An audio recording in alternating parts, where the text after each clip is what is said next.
आज हम एक डिस्कस करने वाले हैं एक बहुत ही कॉमन बीमारी या क्लिनिकल कंडीशन जो कि known as an acute fissure in ano. काफ़ी लोकल लैंग्वेज में ये काफ़ी पेशेंट्स हमसे पूछते हैं कि फिशर क्या चीज़ है, फिशर और पाइल्स क्या चीज़ हैं, क्या ये दोनों सेम हैं, क्या इनका ट्रीटमेंट अलग है। तो हम आज बात करने जा रहे हैं एक बहुत ही कॉमन एनोरेक्टल प्रॉब्लम के बारे में जो कि फिशर इन एनो।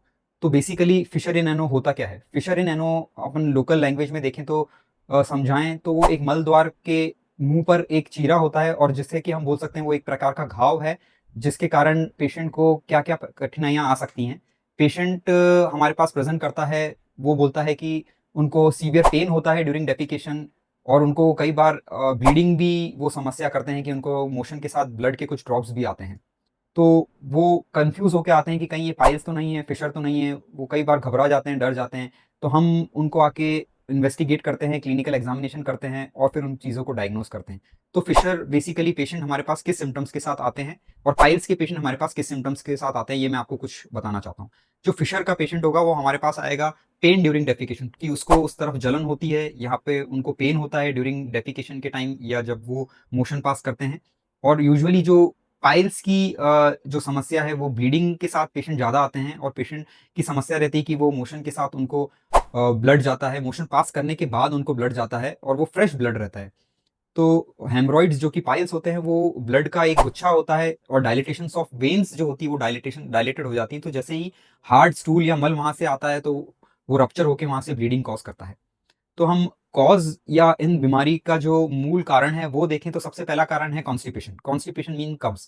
जो पेशेंट की आजकल जैसे कि हम देख रहे हैं कि सेडेंटरी लाइफ़स्टाइल है, patient fast food, junk foods और वाटर इंटेक काफ़ी कम हो गया है। तो और जो ओबीज़ मोटे पेशेंट्स हैं और इवन ड्यूरिंग आफ्टर प्रेगनेंसी जब खान-पान का चेंजेज़ आ जाते हैं तो उस टाइम पेशेंट की डाइटरी हैबिट्स चेंज हो जाती हैं।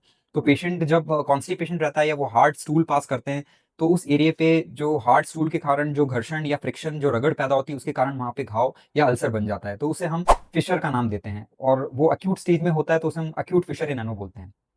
तो ये जो फिशर कंडीशन है मैंने आपको बताया कि किस सिम्पटम्स के साथ पेशेंट आ सकते हैं, क्या कंडीशन होती है, इनके कॉजेज़ क्या हैं। अब मैं आपको कुछ शॉर्ट में बताना चाहूँगा कि इसका ट्रीटमेंट और पेशेंट का क्या ट्रीटमेंट है और पेशेंट को हम क्या बेस्ट ट्रीटमेंट ऑप्शंस हम दे सकते हैं। तो बेसिकली एक्यूट फिशर इन एनो का जो ट्रीटमेंट है वो फर्स्ट हम पेशेंट को कंजर्वेटिव ट्राई करते हैं कि बिना ऑपरेशन का उनका काम चल जाए। तो कंजर्वेटिव में हम उनको बोलते हैं कि डाइटरी एडवाइस देते हैं कि वो अपने डाइट में फाइबर्स जैसे सैलड्स, रेशे वाली चीज़ें, ओट्स और फाइबर इंटेक बढ़ाएँ। सेकंड उनको हम लिक्विड इंटेक बढ़ाने को बोलते हैं क्योंकि फाइबर्स के साथ आपको अगर कॉन्स्टिपेशन प्रिवेंट करना है तो लिक्विड भी बढ़ना पड़ता है। तो लिक्विड इंटेक पानी बढ़ाने को बोलते हैं। थर्ड हम उनको एक सिल्ड्स बाथ जो हम बोलते हैं कि गर्म पानी का सेक लेने को बोलते हैं जिससे कि उस एरिया में लोकल उनको पेन और सेक मिल सके। उसके बाद कुछ ऑइंटमेंट्स रहते हैं जो वहाँ के स्फिंक्चर्स जो मांसपेशियाँ है उसको रिलैक्स कर देते हैं जिससे कि घाव को भरने का टाइम मिल जाता है। तो कुछ हम ऑइंटमेंट्स और मेडिकेशन पेन रिलीव्स हम देते हैं। तो 90% ऑफ द पेशेंट्स यूजुअली हम मेडिकल लाइन ऑफ ट्रीटमेंट पे ठीक कर पाते हैं। लेकिन कुछ पेशेंट्स जो क्रॉनिकली में चले जाते हैं और जो मेडिकल लाइन ऑफ ट्रीटमेंट से ठीक नहीं हो पाते, जो मेडिसिन्स को रिस्पॉन्ड नहीं करते, उन 5 टू 10% लोगों के लिए सर्जरी या लेज़र सर्जरी हम एडवाइस की जाती है। उसमें जो बेसिकली उसका जो प्रिंसिपल वो है कि जो मांसपेशियाँ हैं, जो वहाँ के इंटरनल स्फिंक्चर हैं, वो जो टाइट होते हैं, जिसके कारण वहाँ पे स्पाज़म होता है और लैट्रिन के कारण हार्ड स्टूल्स के कारण वहाँ घाव बन जाता है। तो हम उस इंटरनल स्फिंक्चर को लेज़र के द्वारा उस स्फिंक्चर को हल्का-सा रिलीज़ कर देते हैं, तो वो स्पाज़म कम हो जाता है और घाव को या अल्सर को घाव को भरने में टाइम मिल जाता है और वो हीलिंग हो जाती है। तो ये एक छोटा-सा प्रोसीजर है, डे केयर हम पेशेंट को एडमिट करते हैं, even we can discharge them on the same day also. और पोस्ट ऑपरेटिवली उनको कुछ चीज़ों का ध्यान रखना पड़ता है, जैसे उनको कॉन्स्टिपेशन अवॉइड करना है, उस एरिया को साफ रखना है, कुछ ऑइंटमेंट्स, कुछ मेडिकेशंस हैं वो बराबर लेनी है और डॉक्टर्स को रेगुलर विज़िट में रखना है। But the foremost and the most important which is the aetiology और जो उसका कारण है वो कॉन्स्टिपेशन है। अगर आपने कॉन्स्टिपेशन का ध्यान नहीं रखा, पोस्ट ऑपरेटिवली भी कॉन्स्टिपेशन रहा तो ये कंडीशन वापस भी हो सकती है। तो आपको खान-पान, दवाइयाँ, डॉक्टर की सलाह वो बिल्कुल बराबर से लेना है और आपको फ़ॉलो अप में रहना है।